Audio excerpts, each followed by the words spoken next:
Space is the realm of endless opportunities, whether you be a trader, an adventurer, a soldier, maybe not, or a criminal. But in such a vast, endlessly massive space, how does one even hope to approach policing the less than savourable members of galactic society? Understandably, in the universe of Starfield, piracy runs rife, with only so much that can actually be done. But the pirates of the settled systems don't live without fear. It appears for the past century they've been dogged by an elusive, almost urban myth, and unfortunately for them, it's very real. So join us today as we explore the lore behind the legend of the Mantis.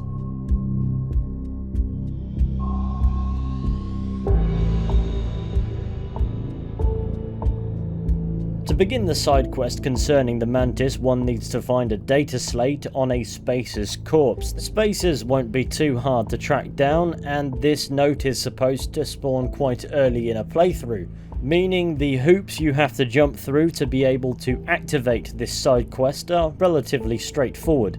But if you're playing on PC lazy and don't mind achievements being disabled, you can type in player.additem 001ccfb71 into the console command. Acquiring the data slate will begin the quest Mantis, and your first objective is to simply read the secret outpost slate. Opening it will suffice if you're only interested in following straightforward objectives, but if you read it, it reads as follows. Loyal to your crew, I get it, but screw that. Beg, borrow, steal, kill to get to Denebola 1B. There is a secret outpost we are trying to crack. Once in a lifetime opportunity. You will regret it for the rest of your life if you don't get your ass over here. So the slate tells us there's been an interesting discovery on the moon Denebola 1B in the Denebola system. The Mantis quest will give you a marker for the Denebola system, but for those who don't follow markers, it's here. And then, as its name suggests, it's the second moon of the closest planet to the star Denebola. Or at least that's how I assume the naming system works, backed up by an awful lot of evidence. The secret outpost should now be marked on the planet towards the southern pole, and that will allow us to land right next to where we want to go. It doesn't look especially massive on the surface. That said, there appears to be a circular hangar entrance, which leads you to believe that the facility will be quite impressive underneath. However, it won't take long to meet resistance. From the moment you leave your ship, you're accosted by Spacers claiming this is their find and you should leave. Failing to do so will result in a firefight. Fortunately, they're no match for a certified hard bastard, so let's crack on. There aren't many more Spacers on the exterior of the building, but killing them is advisable. It's fun. But they are also kind of in the way, maybe not this guy, because we need to get to this door, through which we can gain access to the interior of the facility and start learning about its purpose. Now, there are a fair few missable notes as you venture through the facility, as well as conversations you can barely hear between Spacers in the other rooms, talking about the feats of a Mantis. Apparently a deceased character whose feats strike fear into the hearts of the Spacers who are present here.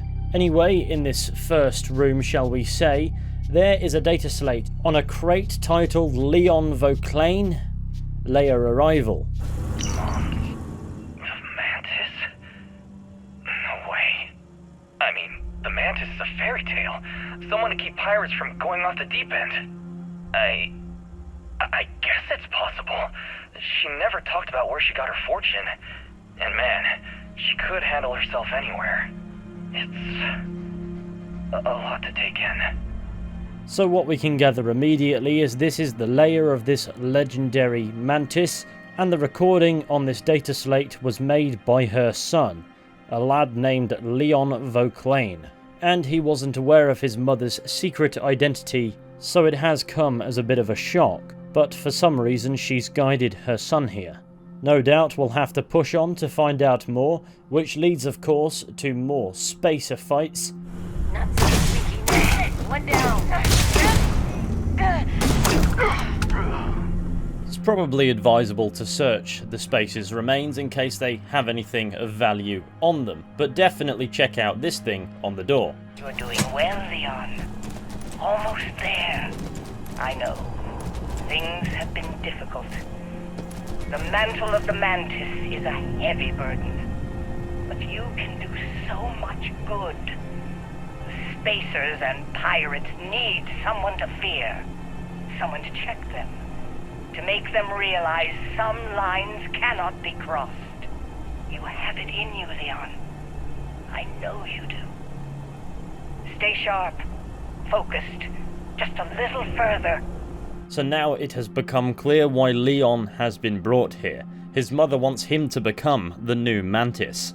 Now, I couldn't help but notice the sheer amount of bodies in body bags there actually are at this place. Along with it, the tons and tons of blood.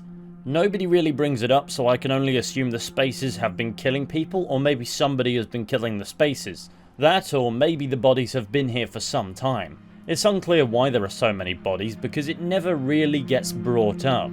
Maybe the Spacers have brought loads of bodies here for some reason. It might explain why they're nonchalant about that at the very least.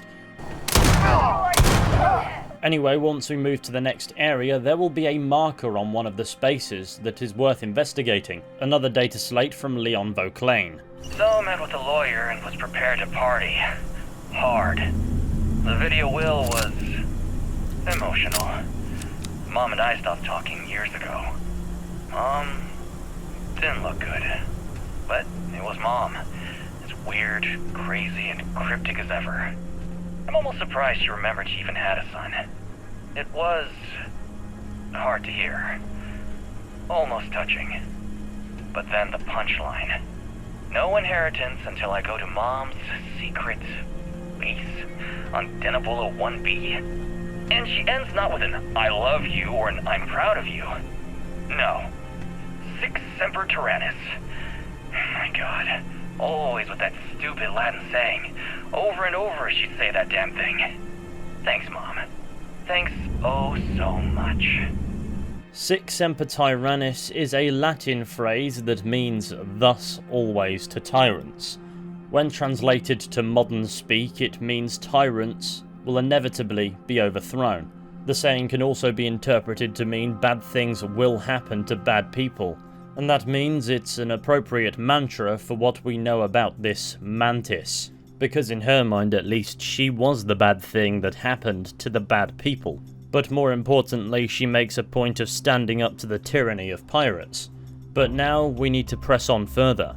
This place is absolutely crammed with bodies. Either they fell out somehow, or the Spacers have met some form of resistance ahead. It's good to know this so we don't wind up on the receiving end of it ourselves, I suppose.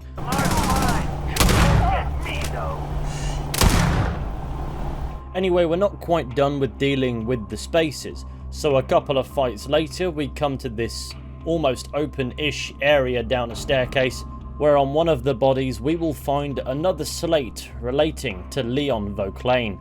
Sadly, this one is titled Leon's Corpse, so somehow I get the feeling he's not the new Mantis after all. Anyway, this is what it says. Found Leon's body. Looks like one of the damn traps got him too. Big fight over his body until I and Dave broke it up. Managed to grab his cred stick though, so bonus. Gotta wonder, if the Mantis' own son got nixed, how can we do any better? So that might help explain why there were so many dead people prior to our arrival. The place is rigged with traps. And if this slate is to be believed, Dorianne Vauclain, the Mantis, overestimated her own son, and it cost him his life. Down the stairwell there is another room full of Spacers, and both passages lead to it. So you know what we do to Spacers.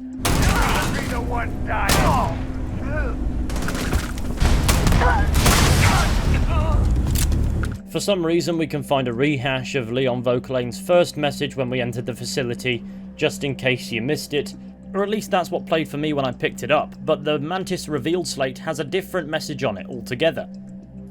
I'm here, and I'm hot, and I'm tired. So thanks, Mom. Best gift ever. The stupid code worked, and the door scanned my biometric. Surprise, it's me. Then I heard Mom. I nearly had a heart attack.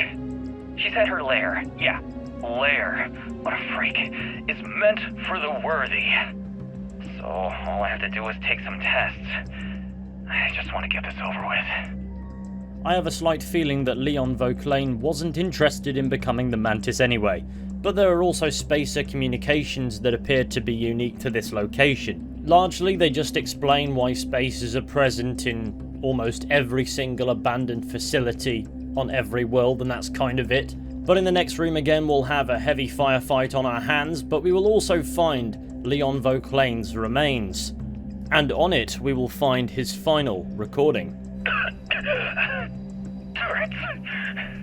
Turrets! Mom, why the hell? This whole thing is a sick joke. Gotta get out.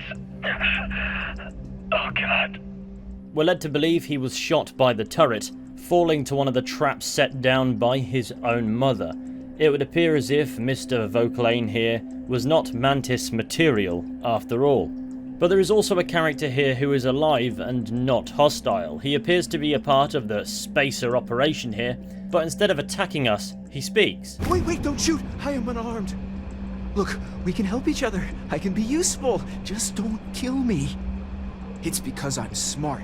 You've killed so many. I am nothing. No chance. So we can make a deal? This place was full of traps. Traps everywhere. I removed them. But this corridor is just too dangerous. See?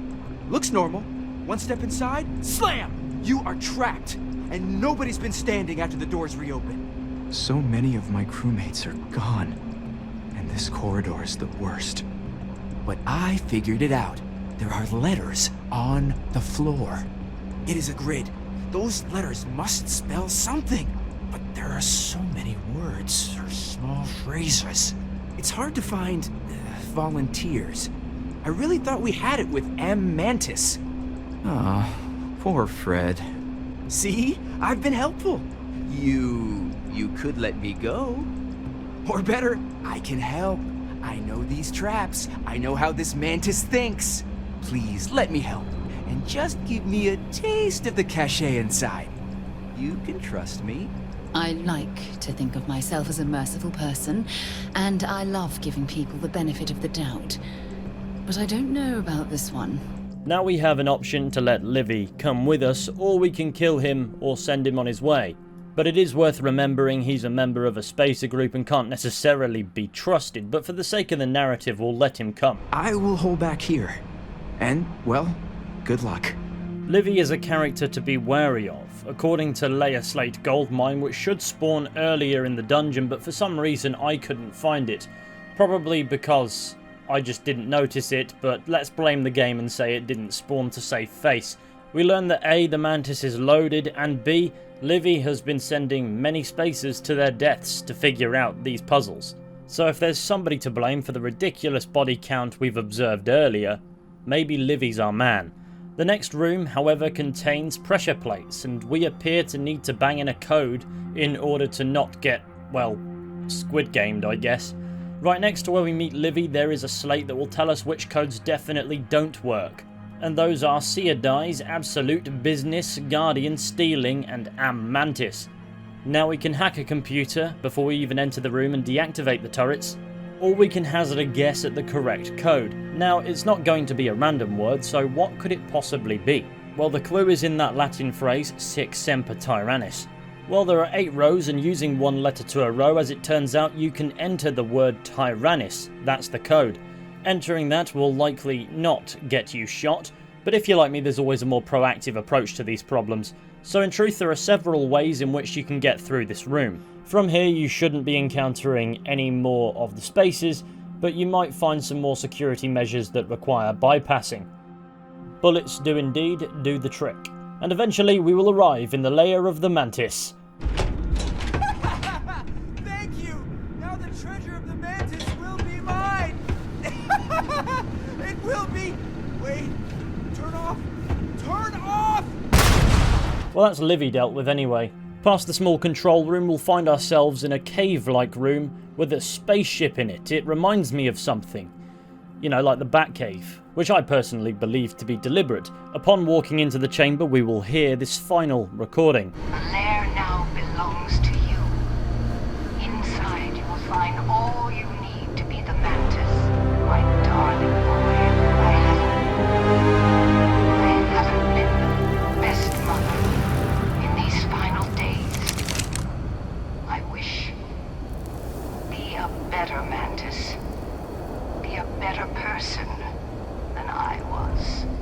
And that confirms what we know. Dorianne Vauclain is dead, and she wanted her son Leon to take over the role of the Mantis. There are still some robots that need to be dealt with in the facility, but once they're handled, the place is technically ours, and we will be free to explore all it has to offer. There is a security computer in the far corner that doesn't really have much beyond corrupted entries that don't translate into relevant information as such. It seems upon the spaces gaining access to the facility, this security computer effectively wiped its logs, and that data is apparently unrecoverable. But in the living quarters where the Mantis presumably slept, we can find Dorianne's personal computer that does indeed possess some information. There is a warning about a process scorched earth, and based on the information found at the security computer, I can only assume that's the process that has wiped most of the data. Next is a message left behind by the former Mantis that goes as follows.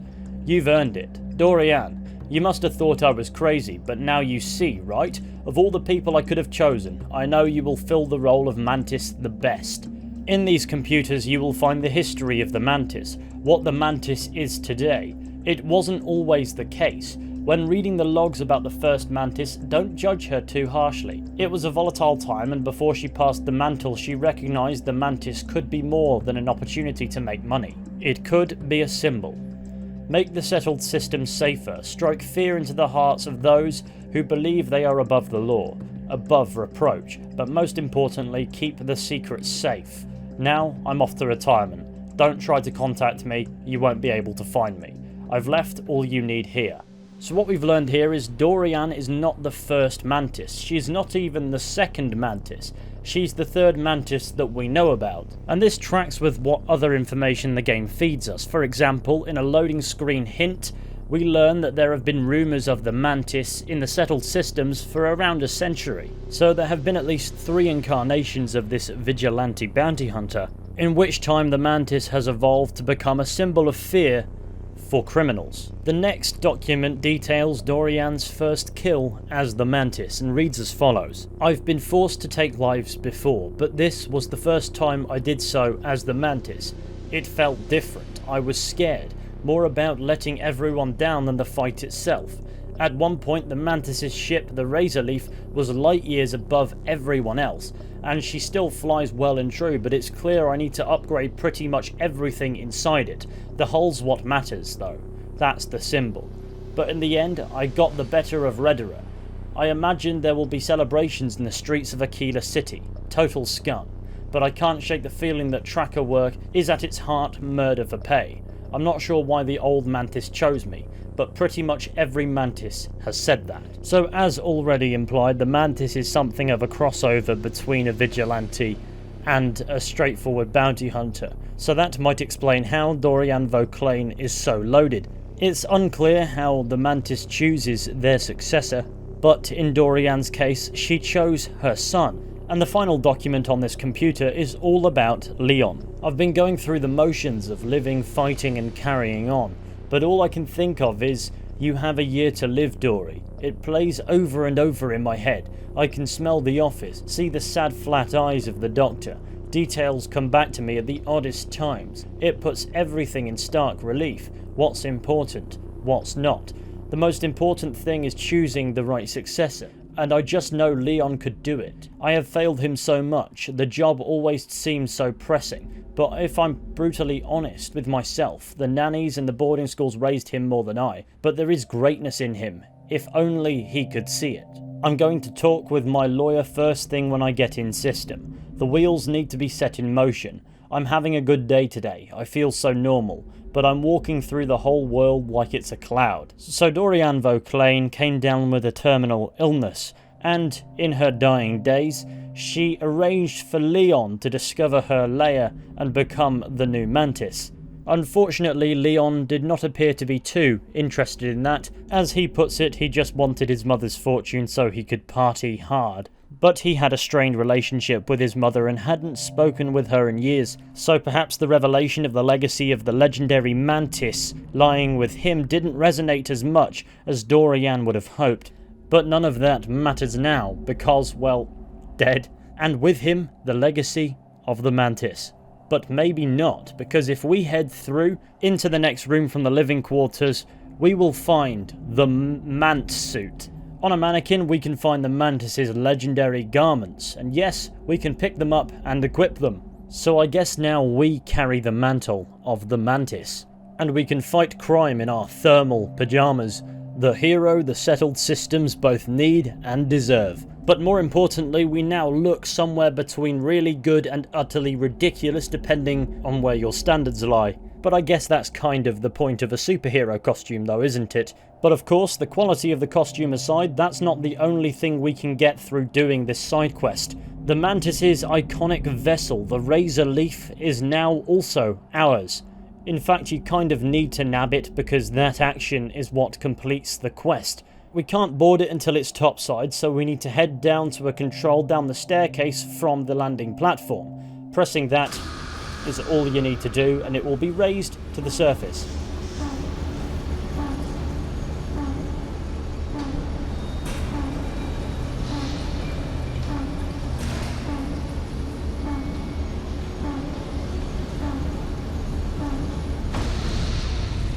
I thought it would be fun to watch it go up together, okay? All that remains is to return to the surface, which we can do via this lift to cut out the massive trawl we had to take to get here. And that will lead us out to near enough the entrance to the lair. And now we can board the Razor Leaf. It is, of course, a relatively compact vessel.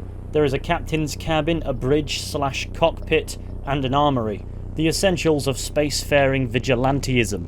I'm getting the impression the Mantis's mantle came from the Razor Leaf's buttocks, as it appears to have the rear profile of something rather buggy. In order to claim the Razor Leaf, we must do the same thing we need to do to claim any ship we find in the wild.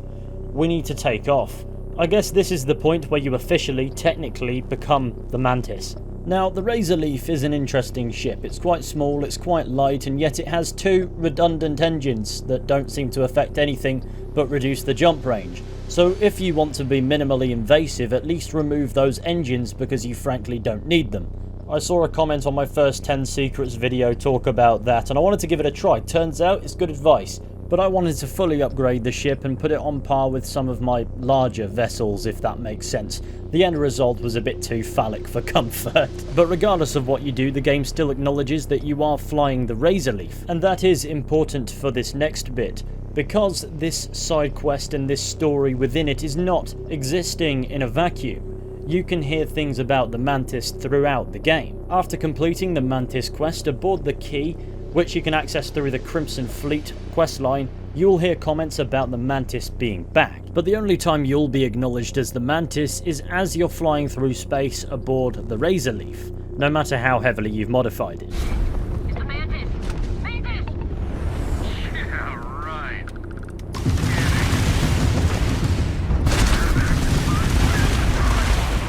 We're leaving. We're... sorry. Faster!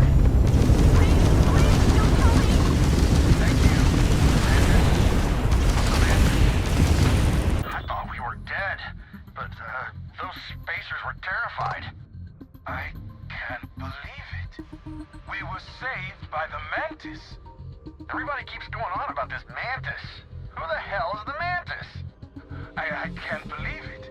You're just like how I imagined you. The results can certainly be quite amusing. Scanning. Huh? What? Damn it, you're the Mantis. It can't be. It can't be. Shit! Listen, just go. Sorry to bother you. Here's some credits. So the Mantis's reputation is clearly one that strikes fear into the heart of those who should be afraid, and awe into the minds of those who have heard the tales of the Mantis and have had no reason to be on the receiving end of some mantin. So to conclude, the Mantis is an alter ego taken up by at least 4 people, including ourselves, over the course of over a century within the Starfield universe. And those people have assumed the roles of bounty hunters, vigilantes, and sometimes both at the same time, using the legendary status of the persona to strike fear into the hearts of pirates, whether they be spacers, Crimson Fleet, or anybody who might roam space looking for easy targets. So you'd best behave, or you might get manted. I probably could have saved you 20 minutes and said that earlier though, but where's the enjoyment in that? So what is the Mantis a reference to? The answer to that question is seemingly an obvious one. We are now officially Space Batman, and there's nothing really that suggests it's a reference to anything else. And I mean, who wouldn't want to be Space Batman? I mean, besides from the mentally sane. And so there we go. The legend of the Mantis, laid out to the best of my ability according to the information available to us. Thank you all for watching this video. I hope that you've all enjoyed it. Be sure to go ahead, leave a like, subscribe, share the channel with your friends and all that wonderful stuff if you fancy it. But of course there are no obligations there. But I do sincerely hope to see you all in a future video at some point. But until next time, please do take care and goodbye.